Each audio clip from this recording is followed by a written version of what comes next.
Hello and welcome once again to week 3 in the NFL. This is the Fantasy Hub podcast, and I'm Big Italy 42 from dailyfantasycafe.com talking about some of my favorite plays from this week. I'm going with expensive guy, a cheap guy. A couple of different plays. I got some guys that are similar plays at a couple positions. Might not be surprised to see who those are. And then I'm going to kind of help you use the lineup optimizer for Fantasy Hub to build some optimal lineups for you, use your stacks, whatever you want to do. A lot of great things you can do with that. So starting things off, I want to highlight a couple great contests for week 1. As you can see, all of these great contests here in the Fantasy Hub lobby. We've got lots of free rolls here with different athletes. You've got Greg Jennings, Isaac Bruce, Kurt Warner, all these ones here. Money going into charities. You've got Kurt Warner. His is $5 buy-in. All the other ones are free buy-in, but you can win prizes. You can donate money to the charity to help these great causes. So if you want to find out anything about these, just click on view here for any of the information there. Check those out. Outside of those, of course, we've got some big money contests, of course, $25 buy-in, $10 buy-in, and $100 buy-in here, the Hail Mary. They're multi-day ones. So lots of great contests, lots of ways you can win money here. So I'm going to go ahead and get into it with some top plays here, some guys that I'm looking at. Starting at quarterback, of course, and my favorite guy, this should come as no surprise to you if you've been watching the NFL so far or you've been doing any of your NFL research for this week. Tom Brady, $7,500 against Jacksonville. It was a defense that was a bottom 10 defense last year for the most part, and so far this year, they've been about league average. They haven't been terrible so far, living up about 20 points a game, but Tom Brady's been a man on a mission since having his suspension overturned. 63 for 91, 754 yards. 7 touchdowns, 0 interceptions. And really, the only thing going against Brady in this game is the fact that the Patriots are a huge favorite, 13.5 points. But you tend to think that, especially in a Tom Brady run, Bill Belichick offense, if this team wins by 2 touchdowns, mostly going to be because Tom Brady had a monster game. And that's what we expect this week. $7,500 for Tom Brady makes a lot of sense. He's got huge upside. They put up 40 points last week, had their way with the Steelers week before. Jacksonville, I mean, this is a competent offense now. Not an offense that's going to score a ton of points and not going to likely hang with the Patriots till the end here. But I expect they'll be able to score enough points this game stays close late into the third quarter or something of that nature. And Tom Brady will still be throwing the ball. And who knows with Bill Belichick, we've seen him throw the ball up 4 or 5 touchdowns late in games too. So not saying that'll happen, but I do think this game will be competitive enough that Tom Brady will be able to get his 300 yards, 2-3 touchdowns, maybe 3.5, like he's been averaging. But either way, Tom Brady in a phenomenal spot once again this week. Julian Edelman, Rob Gronkowski both look unstoppable in their respective positions. More on those guys later.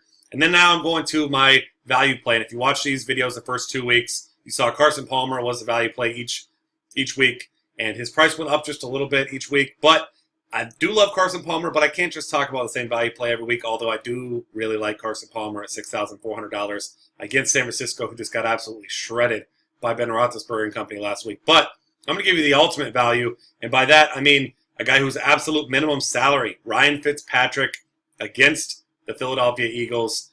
And obviously this is an offense that's kind of banged up. You've got Eric Decker and Chris Ivory both listed as questionable for this week. Ivory probably more likely to play than Decker, but this is arguably the worst secondary in all of football. His entire team is a mess right now.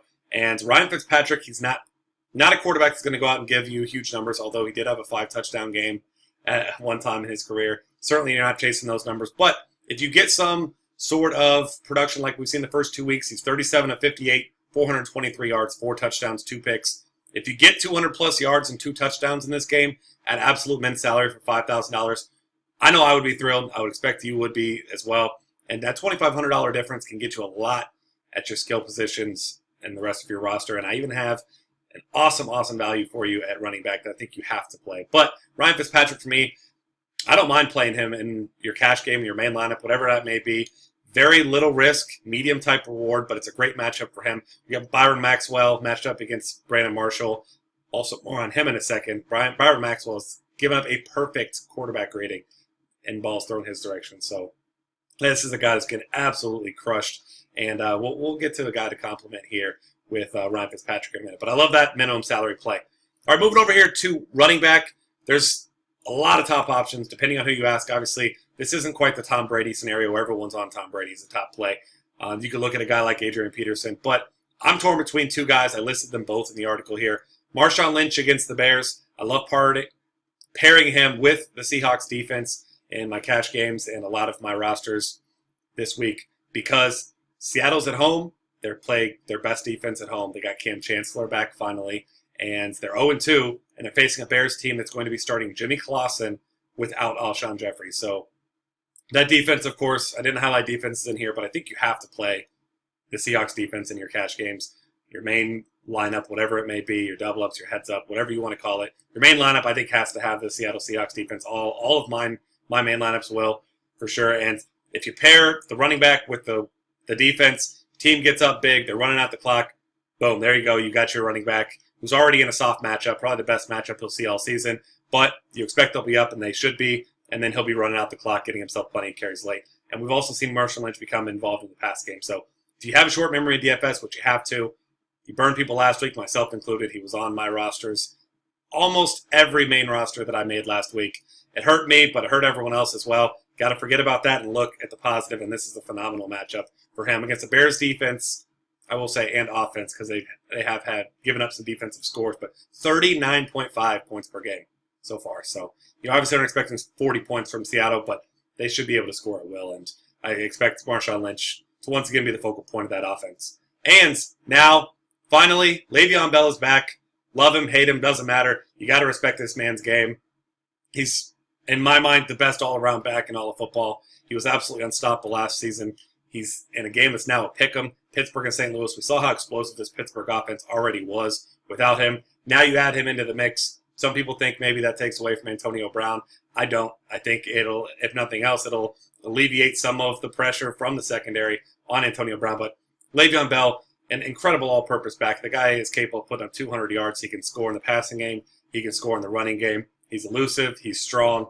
He's terrifying in the open field, and I don't know of a single defense that can actually stop Le'Veon Bell. And you expect he's going to be coming back with a vengeance. I mean, sitting here trying to help his team win. They're sitting at 1-1. Big game for them on the road at St. Louis. Should be a close game. I don't know about shootout. The Rams do have a big good front seven, and I've seen some people saying they're off Le'Veon Bell for that reason. I'm not. He's such a huge factor in this passing game. It's a pass-first offense that I wouldn't be surprised to see him get 6, 7, 8 targets out of the backfield as well. So take your pick between those two guys. If you go with my value play at quarterback, you can fit both these guys on your roster, and that's something I'm going to be trying to do if I can this week. Now, the ultimate value play here. I'm not going to make you watch me scroll all the way through. I'm just going to go ahead and type his name in here. Melvin Gordon III, a.k.a. Wisconsin's old running back, put up ridiculous numbers at Wisconsin last season, had an incredible career there. And this is a guy who has 34 touches in the first 2 weeks. Notice his salary here, $3,000, absolute minimum salary for running back. I think you have to play Melvin Gordon. This is a guy who San Diego's been waiting years to have a consistent running back, a good running back who's strong, who makes good decisions. And while Gordon hasn't had a huge game yet, at $3,000, he's a free space on this roster. I think you have to play Melvin Gordon. Maybe not in all your tournaments if you're making a bunch of tournament lineups, but I think he's a guy that will probably be on all of mine because at $3,000, very little risk. It's all upside. And this is a Minnesota team that's given up the 8th most rushing yards of any team in football. Granted, it's only been 2 weeks, so take that with a grain of salt. But this is not a very good defensive unit, and San Diego spreads the ball around enough that you can't key on the running game. You can't key on the passing game. And I tend to think that even if they are going to key on something, it's going to be the passing game, which is going to open up more things for Melvin Gordon at so little risk at $3,000. So I absolutely love that play. Take advantage of that. Not everyone likes to scroll down. That's one of the first things I like to do when pricing each week. Any site, any sport, doesn't matter what it is. You scroll all the way down. You see the guys who are way too cheap, and you find those guys and you take advantage of that. This is a perfect example of that. Take advantage of that this week. Wide receiver options now. Antonio Brown. I mentioned earlier some people thinking that Le'Veon Bell and Antonio Brown, and normally pairing a wide receiver and a running back on the same team is not a viable strategy, but seen countless articles, things like that, analytics that prove that these two, they've had many, many successful games at the same time. Antonio Brown in the midst of that ridiculous streak right now. I think it's 33 games now with at least 5 catches and 50 yards. He has an absolutely high floor. He has a high ceiling. He ended up with almost 200 yards last week, a touchdown, a 2-point conversion, and that's another added bonus for these Pittsburgh players. Is this is a team, they went for 2 in their first 2 touchdowns last week and converted both of them. So, I mean, that's 2 points. That's big right there for your wide receiver, for your running back, whatever it may be. So keep that in mind, too, because that's an added little bonus for these guys. And Antonio Brown, he's the best wide receiver in football, if you ask me right now, and he's absolutely unstoppable. He just does his thing every single week, and no one can stop him until I see otherwise, which hasn't happened in 2 seasons. Then, I mean, it's hard to argue with that. And you can certainly look at it, Julio Jones for the same price. Seems like this is the battle each week. But his situation without Tevin Coleman, I do think that hurts a little bit because you can key on Julio Jones a little bit more, and certainly you're not going to stop Julio Jones. But I just see Antonio Brown having bigger upside. And, I mean, that Atlanta-Dallas game, not one that I am expecting a whole lot of offense out of because you have Brandon Weeden on the other side and no Des Bryant, and I don't think it's going to be that pretty of a game. So Julio Jones likely will still get his, but I just don't think of him as being quite as consistent or having quite as much upside as Antonio Brown. So don't blame me if you go that route. I just prefer Brown. I don't mind going Brown and Bell on the same lineup either. Next up, Brandon Marshall, $6,000. Mentioned pairing someone with Ryan Fitzpatrick, and you could pair a guy who's got 13 catches, 163 yards, and 2 touchdowns in the first 2 weeks with your starting quarterback for only $11,000 here of your $50,000 cap. And that is a steal. Obviously, like I said, you're not expecting gaudy numbers out of Ryan Fitzpatrick, but this is an incredible matchup for Brandon Marshall. I don't think it matters to me whether you have Eric Decker, Chris Ivory. It doesn't matter who's injured in this one. As long as you have Fitzpatrick who makes good decisions, throwing the ball to Brandon Marshall against Byron Maxwell in this matchup, I'm all aboard the Brandon Marshall train. And $6,000 is a steal for him. This is a guy that's been known as an elite wide receiver. His price down because of his new role in new offense, an offense that isn't a potent offense. But in this matchup, I'm all aboard the Brandon Marshall train. Moving on to tight ends. Go ahead and look at that top name. It's a top name you should know, and if you don't know, now you will. Rob Gronkowski is the best tight end in football, and it is not close. If you have the money to get Rob Gronkowski at $7,200, you play Rob Gronkowski as much as you possibly can. Last week, toughest matchup he's going to see all season long, and he went for 7 catches, 113 yards, and a touchdown against Buffalo Bills. Now facing a Jacksonville team, bottom 10 against tight ends last season.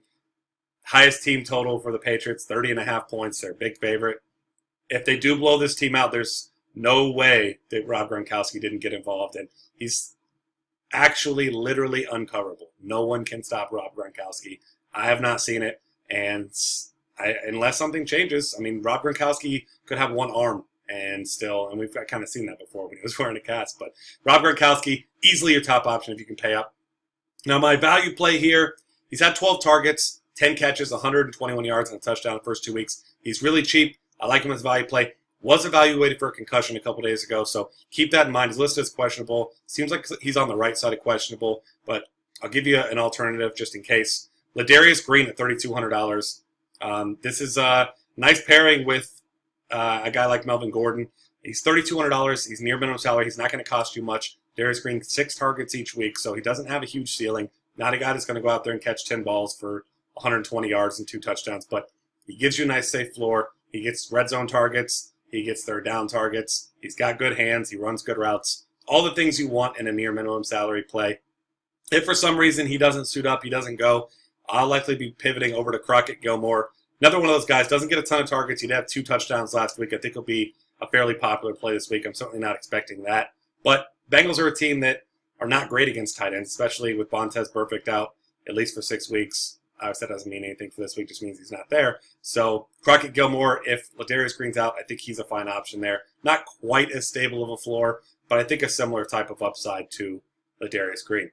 All right, next up, I'm going to show you how to put some of these guys into Lineup Optimizer, dailyfantasycafe.com. Go over here, obviously click on FantasyHub, NFL, and you're going to go in here. And the first guy that I'm going to go ahead and lock into my lineup is going to be Brandon Marshall. You're going to go over here, you're going to click lock. And I like to pair him with Ryan Fitzpatrick. And you go over here, type in Fitz, Ryan Fitzpatrick, lock that in. And then I'm going to go ahead, I'm going to choose Le'Veon Bell as my next guy to lock in. You go ahead and click on him. He does have the little injury symbol next to him because he was suspended. So he's the guy that you have to make sure you check on the injuries, make sure all the guys that you're looking for that were coming off injuries, suspensions, things like that have been lifted. So a guy like Le'Veon Bell, make sure he's in there. You can change that. Now you can select here how many lineups you want to make. This will make lineups for you. Depending on what you want, you can go here to filters, where it'll take out, obviously you see these dark colors here. These have been taken out because that's a Thursday night game. This is going to include Sunday and Monday, of course. And this is the Sunday slate. You can go by team total. You can go over 20, over 25, over 30. If you go over 30, all you're going to get is the Patriots. And so those are your filters there. You can go to advanced options. You can go with cash games. They're going to give you safe floors, GPP, upside, of course. Excluding defenses against your offensive players, that's obvious. You want to obviously leave that in. If you want your flex, you want to be a wide receiver, whatever you'd like there, you can do that. Individual player exposure. If you select this, you can scroll down here. You can type in how much exposure you would want to a guy like Le'Veon Bell. If you are making 10 lineups, you want him in 4, you go in there and you type in 40%, he'll be in 4. You can go ahead and make stacks and import those. You can even upload your own projections. So with these 3 guys, I'm going to go ahead. I'm going to generate 5 lineups here, and it'll give me some optimal lineups to look at, some things to consider. So here's what I got in the first one: Ryan Fitzpatrick, and as you see, Le'Veon Bell there, Brandon Marshall. They also threw in Antonio Brown and Heath Miller, and then some other guys I kind of mentioned, Julian Edelman, and obviously Antonio Brown there. Allen Robinson, the guy who's coming off a really big game, gives you a projection here. It gives you what value we have at Daily Fantasy Cafe for these players. And if you don't like that one, maybe you don't like Heath Miller, you scroll over here. This one's almost exactly the same. You've got Deion Lewis instead of Allen Robinson there. And over here you've got Travis Kelce instead of Heath Miller. So I prefer this lineup, actually. I think it's probably more of a GPP lineup, except for the fact that Deion Lewis and Danny Woodhead, really cheap. PPR are going to play into your factors there quite a bit. You get some other options. You get Tyler Eifert and Larry Fitzgerald down in this one down here. And so you can get really creative with these things, tinker around with it. And, if you have any questions, you can find me on Twitter at BigItaly42, and I'd love to help you out with those. But if not, good luck this week, and I'll see you next week.